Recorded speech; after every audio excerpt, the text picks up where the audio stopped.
Hello everyone, I am Pavan from एनमेडर and देखिए आज हम आपसे बात करेंगे post operative surgical site infection वाले पेशेंट की।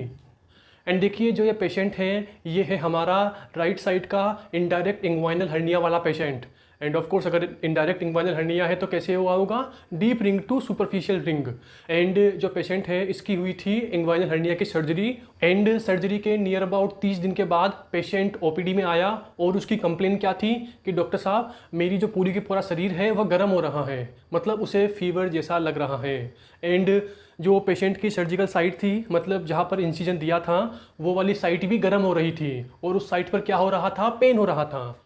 तो देखिए सबसे पहले हम पेशेंट का काम कर देते हैं, मतलब कि जो पेशेंट है वो मेरे पास किस लिए आया था, आईवी एंटीबायोटिक्स का इंजेक्शन लगाने के लिए। एंड पहले इंजेक्शन लगा लेते हैं, देन हम पेशेंट की पूरी बात करेंगे। हम सबसे पहले आईवी एंटीबायोटिक का इंजेक्शन प्रिपेयर करेंगे। एंड यहाँ पे हम क्या ले रहे हैं, पाइपरसिलिन टेजोबैक्टम। एंड ये क्या है, these are penicillins. Piperacillin of course penicillin classification में आप इसे पढ़ते हो।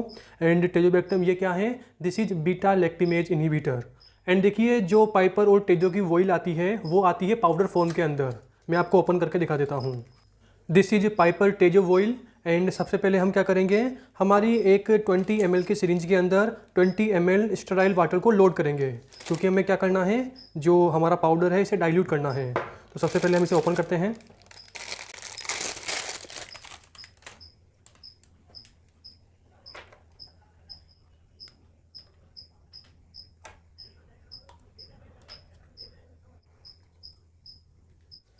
हाँ तो देखिए हमने 20 ml तक पूरा का पूरा स्टेराइल वाटर लोड कर लिया है इंजेक्शन के अंदर।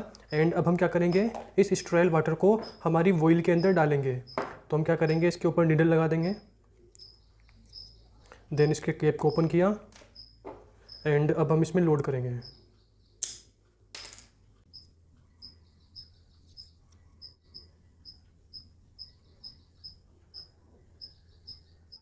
फाइनली हमने पूरा का पूरा स्टेराइल वाटर वॉइल के अंदर लोड कर दिया है। एंड अब हम क्या करेंगे, इसको नीचे रख दो एंड इस पर कैप लगा दो। एंड अब हम क्या करेंगे, इस पूरे के पूरे पाउडर को अच्छे से मिक्स करेंगे।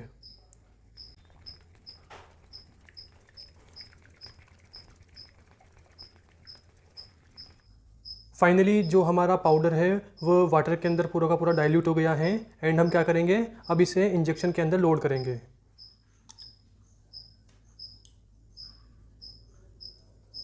हमारी जो वॉइल है वो पूरी की पूरी खाली हो गई है। एंड हमने पूरे के पूरे मटेरियल को इंजेक्शन के अंदर लोड कर लिया है। एंड फाइनली अब इसे निकाल लेते हैं बाहर। एंड एक बात और कि जब भी आप वॉइल से इंजेक्शन को लोड करो तो इंजेक्शन के अंदर एक भी बबल नहीं होना चाहिए। तो देखिए मैंने क्या किया है, इसे हल्का सा प्रेस कर दिया है एंड इसका थोड़ा सा फ्लूइड मैंने बाहर निकाल दिया है। और देखिए अब आपको इसके अंदर कोई भी बबल दिखाई नहीं दे रहा होगा। एंड जो हमारा ये इंजेक्शन है अब ये आईवी इन्फ्यूजन के लिए बिल्कुल रेडी है। एंड अब हम चलते हैं हमारे पेशेंट के पास। एंड आप अपना हाथ पहले यहाँ पे रखिए। एंड देखिए जो हमारे पास ये पेशेंट है ये है post operative surgical site infection. And अब हम आते हैं हमारे पाइपर टेजो के इंजेक्शन के ऊपर। एंड देखिए हमने पूरा का पूरा इंजेक्शन लोड कर लिया है। एंड फाइनली अब हम क्या करेंगे, हमारे पेशेंट के जो कैनुला लगा हुआ है उसके अंदर पूरा का पूरा 20 ml का लोड करेंगे।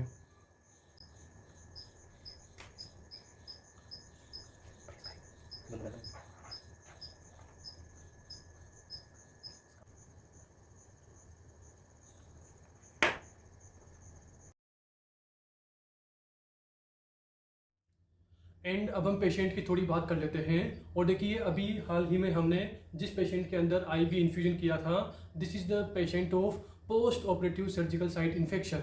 एंड देखिए नाम से ही सब कुछ क्लियर है, मतलब कि पोस्ट ऑपरेटिव मतलब ऑपरेशन के बाद क्या हो गया, सर्जिकल साइट में इन्फेक्शन हो गया। एंड सर्जिकल साइट मतलब कि ड्यूरिंग ऑपरेशन जहाँ पर हमने इंसिजन दिया था तो दिस इज सर्जिकल साइट, तो उस सर्जिकल साइट पे क्या हो गया, इन्फेक्शन हो गया। एंड अब आपको सोचिए कि यार यहाँ पे अगर इन्फेक्शन हुआ है तो यहाँ पर क्या हुई होगी, इन्फ्लामेशन हुई होगी। एंड अब आप खुद सोचिए कि मैंने यहाँ पे इन्फ्लामेशन की बात की तो हमें यहाँ पे क्या मिलेंगे, 5 cardinal sign of inflammation. And वो क्या होते हैं, RTDC और लास्ट क्या होगा, लॉस ऑफ फंक्शन। R से रूबर, T से ट्यूमर, C से केलर और D से क्या होता है, डॉलर। अरे आप पढ़ते हो ना यार, brachial plexus, root, trunk, division, cord, branches, RTDC और फिर B। तो लास्ट वाला B हटा दो और RTDC रहेगा। तो R से क्या होगा, रूबर, T से ट्यूमर, D से डॉलर और सी से केलर। ओके, आपको साइड में स्क्रीन पे दिखाई दे रहा होगा।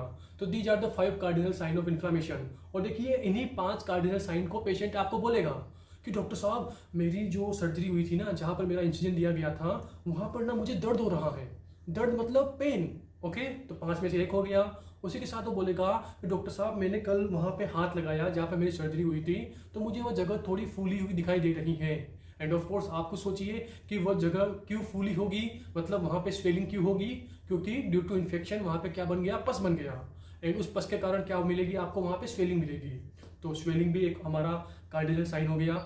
उसी के साथ देखिए जहाँ पर इन्फेक्शन हुआ है, मतलब यहाँ पर कहाँ हुआ है, सर्जिकल साइट पर जहाँ पर इंसिजन दिया है, तो वो वाली साइट हमें क्या मिलेगी, लाल मिलेगी, मतलब वहाँ पे रेडनेस मिलेगी। तो वो वाला भी हो गया। एंड अगला कार्डिनल फीचर क्या है, टेम्परेचर।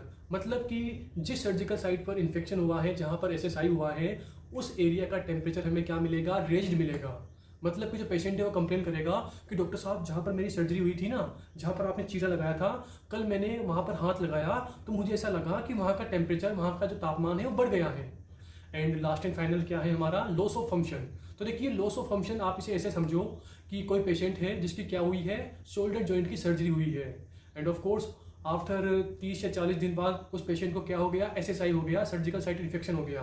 तो ऑफ कोर्स यार जो शोल्डर जॉइंट है यहाँ पर जैसे ही वो मूव करेगा तो उसे पेन होगा, यहाँ पर स्वेलिंग मिलेगी। ओवरऑल जो शोल्डर जॉइंट का मूवमेंट है ना, जो शोल्डर जॉइंट के फंक्शन होते हैं वो डिक्रीज हो जाएंगे या कम हो जाएंगे। ओके, तो वही हमारा 5वां पॉइंट है, मतलब कि हमारा शोल्डर जॉइंट की सर्जरी हुई थी तो ऑफ कोर्स इसका मूवमेंट, इसका जो फंक्शन होता है वो कम हो गया या खत्म हो गया। ओके, आई होप आप समझ रहे होंगे। तो ओवरऑल जो हमारे इन्फ्लामेशन के 5 कार्डिनल साइन होते हैं, इन्हीं को पेशेंट आपको बताएगा। ओके, एंड देखिए जिस पेशेंट के अंदर अभी हमने आईवी एंटीबायोटिक्स लगाए थे, तो इसके प्रेजेंट टाइम ट्रीटमेंट में भी क्या चल रहा है, आईवी एंटीबायोटिक, यानी कि पाइपरसिलिन टेजोबेक्टम। मैंने आपको बताया भी था, पाइपरसिलिन यानी कि इसे आप कहाँ पढ़ोगे, पेनिसिलिन के क्लासिफिकेशन के अंदर। और टेजोबेक्टम ये क्या होती है, this is beta lactam inhibitor. And इस पेशेंट के ट्रीटमेंट में एक और मेडिसिन चल रही है जो है रेनिटिडीन। एंड रेनिटिडीन ये क्या होती है, दिस इज H2 एंटागोनिस्ट। मतलब कि ये क्या करती है, जो हमारा स्टमक होता है ना, स्टमक में क्या होता है, गैस्ट्रिक एसिड का सिक्रीशन, तो उसे कम करती है, डिक्रीज करती है। कौन, रेनिटिडीन। ओके, तो देखिए हमने पूरी की पूरी एसएसआई के पेशेंट की बात कर ली, यानी कि सर्जिकल साइट इन्फेक्शन के पेशेंट की बात कर ली। एंड अब हम आपसे मिलते हैं नेक्स्ट वीडियो के ऊपर।